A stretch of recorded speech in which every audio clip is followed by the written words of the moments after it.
ઉનાળા ઋતુમાં તીવ્ર પ્રકાશ અને વધતા તાપમાનને કારણે ત્વચાની ઘણી સમસ્યાઓ થાય છે. ઘણી વખત ત્વચા પર ચીકણાપણું હોવાને કારણે તમારી ત્વચા ડલ બનવા લાગે છે.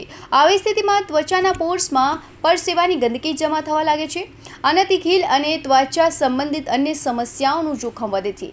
તેનાથી છુટકારા મેળવવા માટે શું કરવું જોઈએ જાણીએ. જ્યારે પણ ગરમી વધે છે ત્યારે ઘણા લોકો ઘણીવાર ટોનરનો ઉપયોગ કરે છે.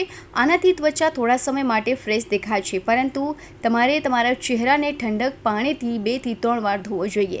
આ માટે એક બાઉલમાં ઠંડુ પાણી લો, તેમાં થોડું ગુલાબજળ ઉમેરો. આ પાણીમાં તમારો ચહેરો ડુબાવીને અને થોડા સમય બાદ કાઢી લો.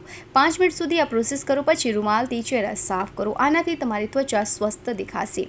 જો તમારી ત્વચા પરસેવાને કારણે ચીકણી લાગે છે તો તમારે ફેસ માસ્ક શીટનો ઉપયોગ કરવો જોઈએ. ફેસ માસ્ક શીટ માટે બજારમાંથી શીટ ખરીદી લો અને હવે શીટ તેને કાકડીના રસમાં બોળીને ચહેરા પર લગાવો. આ પછી તેને 15 મિનિટ માટે રહેવા દો. પછી તેની ચહેરા પર તે દૂર કરો અને મસાજ કરો. આ પછી ચહેરા સાફ અને આનાથી તમારી ત્વચા ફ્રેશ દેખાશે.